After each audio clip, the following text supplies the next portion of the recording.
Hi and welcome back to Bikespeeds. So this week we're going to do a Q&A. We're actually in the middle of refitting our unit at the moment. We're having some big alterations. We've got some things coming in and some things going out, and it's all a bit of a jumble at the moment.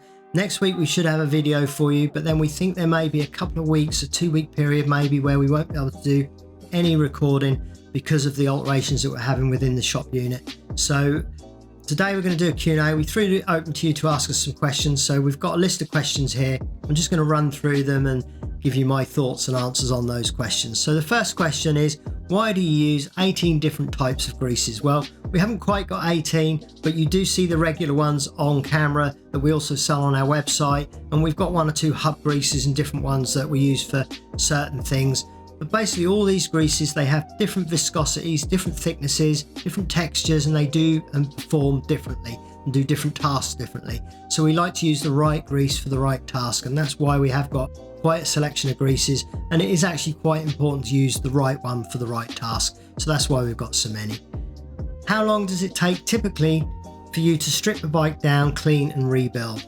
Well, if I'm doing it for a commercial standard customer where I'm not actually recording it with Simon, they typically, for a full strip down rebuild and detailing and all the things we do, they're typically a full day's work, but sometimes tally on to a second day. They're quite a lengthy process, and it actually also depends on what the bike is and the era that it's from and the components that are on it. Some just stretch out that time scale and take an awful lot of time. Others we can squeeze in a little bit sooner than that, but they typically are a full day's work to do a full strip down rebuild on a bike. Do you prefer servicing and repair or restoration? Well, actually I don't really have a preference to either. They're actually very similar in the way that they're performed. Even the restoration, parts took off, cleaned, lubricated, put back on. Very similar with any servicing work as well. So there's not actually an awful lot of difference between those 2 types of work, be it service or restoration. So I do not have a preference. I actually enjoy both. I think if you're mechanically minded, you just enjoy the process of whatever you're doing on that day. So there is no preference to me personally. Wax chains in winter, advice. Well, the one thing I will tell you is that in winter they don't perform quite as well as in the dry. The wax can be flushed out, but the key with a wax chain in winter is to dry it off afterwards. Just use a towel, just move along the chain, turn your chain set, keep drying it along. Just make sure your chain is dry, or it can sometimes pick up rust if it's starting to thin out the wax. But wax chains, whilst they're beautiful and they keep your drivetrain lovely and clean, they do take a little bit more work, especially in the winter. What are the best bike brands you've come across and the best aluminium bike you've repaired? Well, in terms of best bike brands, I don't think you can go wrong with the Giant. Also their aluminium bikes are very, very good. But actually in general, aluminium bikes across all platforms, across all makers, they're all very good. But it's all down to the components that are on the bike for the price point that you're buying. So it's all about the components really. But aluminium frames are great. They're actually not an awful lot heavier than a carbon frame. They're a little bit more resilient, regardless of what brand or make that you are buying. Will you do another belt drive bike or a bike with internal gears and chain? Well, we have had a couple of belt drive bikes on the channel, and I ride a belt drive myself. And we do obviously the internal gears on some of the videos, especially on the vintage stuff with the Sturmey Archer 3-speed hubs. But basically what you have to remember is we are a shop. So these bikes are customers' bikes that are coming in through the door, and we ask them if we can have them just for a little bit longer than maybe standard. And then we film that service or repair or restoration and bring it to you here on YouTube. We never know from one day, 1 week to 1 month what is actually going to come through the door. Whilst yes, it would be great to have more of those bikes, I never quite know what's coming in or out through the shop. The man behind the camera, thank you for your hard work always. Well, the man behind the camera is actually my son Simon. He really is the cornerstone of our YouTube channel. I almost feel like I'm the presenter to his channel because he does so much work on the channel, so much filming, so much editing, so much of the back end work of the YouTube. There's an awful lot more involved than just filming and editing and getting a video out. He does a cracking job, and I couldn't do it without Simon. So thank you, Simon, and shout out to Simon. Every time I work on my bikes, I end up with grease all over my hands and clothes. What do you guys use to clean up after a day's work? Well, the key there is not to clean up after a day's work. It's to maintain your area and your own cleanliness throughout the day.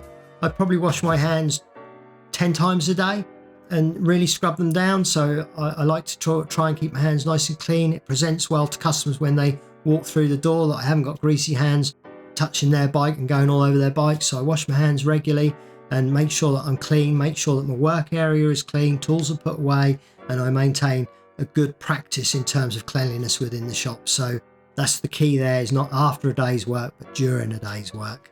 What's the most valuable skill a home mechanic can develop, and at what point in a repair do you recommend going to a professional rather than trying to do something yourself? Well, the most valuable skill a home mechanic can develop is practice. That practice will then develop your skills within the bike that you own so that you become better at your mechanical skills. What you have to remember is we're not here to trip you up as a shop. We're just here to do our job. We're just here to earn an honest day's wages. And when a bike comes through my door, I won't belittle anybody for anything they've tried to do to their bike. I'll just sort it out for them. I'll give them a quote. They either say yes or no, and everyone's happy. So I'm happy if you've had a go and you want to bring it into me. Likewise, I'm more than happy to do the work for you. It's surprising how economical it is to get someone like myself to do the work for you, because we know exactly how long that job will take, where you may have spent a day already and we'll spend 5 minutes doing the same task because we've done it so many times in the past. Are you wanting or in need to move to a bigger shop? Love the channel and hope your business continues to grow.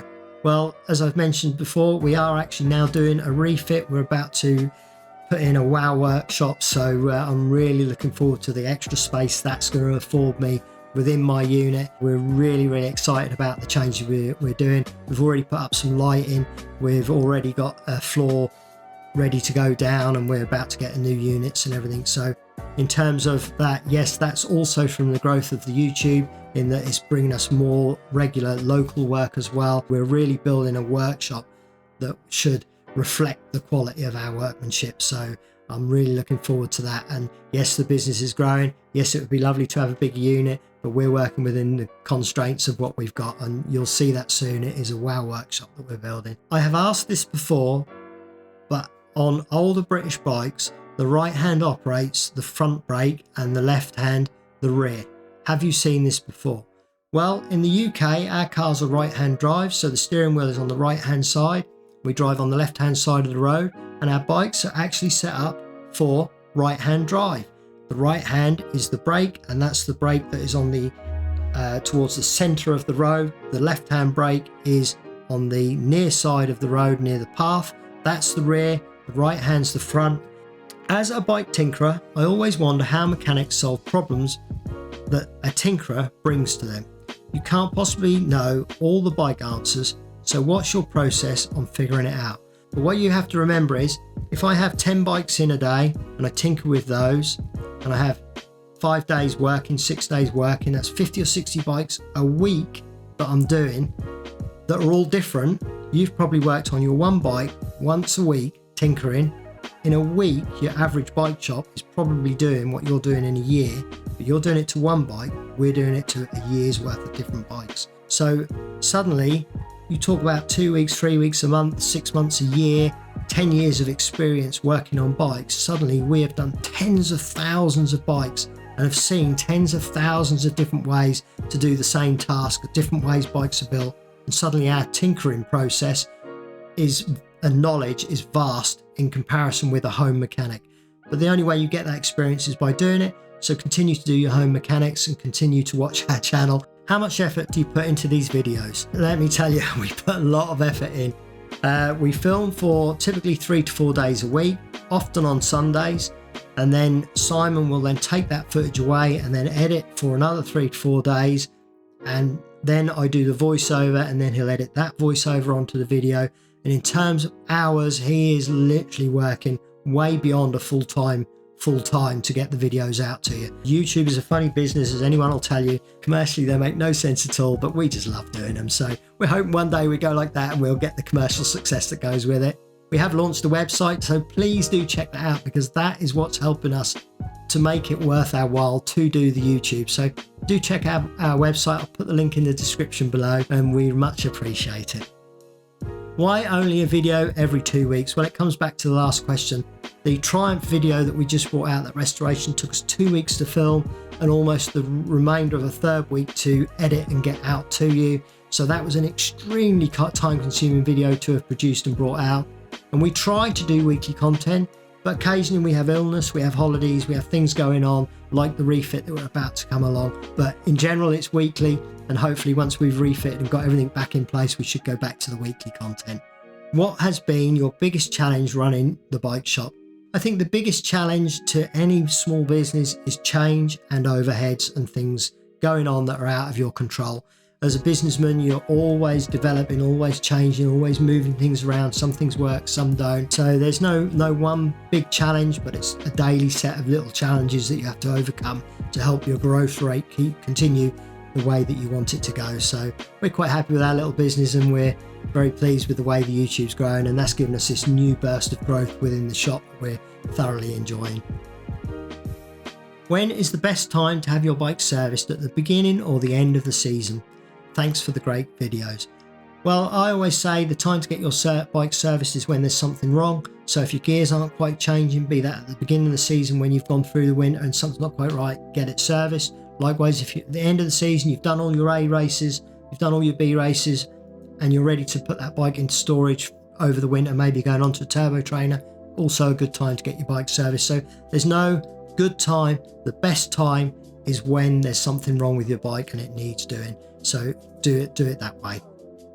How many bikes do you currently own? Well, actually, you'd be quite surprised. At one point I owned 13 bikes. I now only own 2. I kept the vintage rally video that we did last year. At some point we'd actually brought that bike locally to do the video with, and actually I kept it afterwards. I rode it home. I really enjoyed riding it, so I kept that bike. It's a nice upright bike, lovely. And I also own a hybrid. I currently don't race. I broke my shoulder, as I've mentioned in other videos, a couple of years ago now, but yeah, I've changed my tact a little bit with riding in the last year or two, but that is what it is. That's life, and that's fair enough. What MTB bike would you recommend for someone with a budget of £800 to £1,000? And would you buy new or secondhand? Well, the secondhand market brings some great bikes, but you have to really be cautious about what you're buying in terms of wear on that bike. But I would always recommend used. You can get so much more within that price point to what you can get retail. If you can buy a bike that was effectively double that for half price because it's used, great way to buy a bike. So I always recommend the local groups for used bikes. Any updates on your carbon belt drive bike, Lee? How do you like it, and what are the pros and cons of the system? Well, I love my belt drive. It's nice because it's unique. That's great. I always love unique things. The pros are obviously, I don't think I've ever worked on it. It literally never needs any adjusting or servicing. It's just great from that point of view. But the one con I've noticed to the system is the belt drive itself seems to sap the momentum of the bike uphill. On the flat and downhill, you don't really notice a lot of difference, but when you start to have to go down the gears, the belt just seems to drain away the power and you just lose all momentum going up hills. They're not great for hill climbing. Do I often need to wash my bike after riding in the rain? You don't need to wash it, but you ideally need to dry the drive train. So your chain, your cassette, your components that are on the bike, just dab those off with a towel just to dry them down. It just makes a huge difference to the way that bike will sit in that water. You don't want to really wash off a bike because if it's a wet day, the air is going to be damp, that bike's not going to dry out that quickly. So if you wash it down, you're going to get water going in your bearings and in the wheel bearings, and it's actually going to spoil the bike quicker than if you've done nothing. But in an ideal world, dab it down, dry it down, and it should be fine. Which part of cleaning is most satisfying and why? Once all the components are off the bike, it's all about the frame, because that's the bit that really can make a bike pop out and be like the customer's reaction, oh wow, and you've cleaned it, they love that. So I do love the teacup polish, ceramic coating of a frame itself and bringing that colour back out on the bike. That to me is by far the most rewarding and satisfying part of any process that I do on a bike, is that cleaning of the frame. I love that part. How long do carbon bikes usually last if taken care of, and when do you really know when it's time to get a new bike? By the way, I love the channel and love from NYC, New York City. Keep up the great work. Well, that's lovely to hear that little sentence on the bottom there. Thank you very much. We will try and keep up the great work. Carbon bikes, it's like any bike, will last as long as you can get the components that are on them that are wearing out. Where suddenly the bike becomes obsolete and you just cannot get the parts for it and it'll end up sitting in a shed. That's when your carbon frame will become obsolete and you won't be able to ride it anymore because you'll wear something out on it. You won't be able to get it, and that's it. Does the evolution of technology on bikes make it easier or harder to maintain? By far it makes it harder. The bike again that we're videoing for next week, you'll see that everything's internal routed. Very tricky bike to have worked on, and you'll enjoy that video because there's a lot going on with that bike. But in terms of a DIY, that bike that we've done for next week is the most tricky bike you would ever want to work on. Yes, modern bikes are much harder to work on and maintain. When in your life and how did your passion for bicycles begin? Well, I always remember my dad making me or building me a bike, and he did it at work, and it was a Christmas or birthday present, and he put stickers on it and cleaned it all up and brought it home for me. And I remember that as being one of the first bikes I remember. And I remember the fact that my dad had built this bike for me. And I think that's where my first trigger of interest on bikes came up. And then I started riding bikes for triathlons and really got into biking that way. That was where my interest came to the biking, and just ended up loving it and started the shop, and the rest, as they say, is history. Would you be willing to do more how-to videos on specific bike servicing subjects? For example, a video just on the most common types of bottom brackets explaining, as well as ones on vintage bikes and how to service or upgrade them. Would love to watch that and enjoy with the rest of your videos.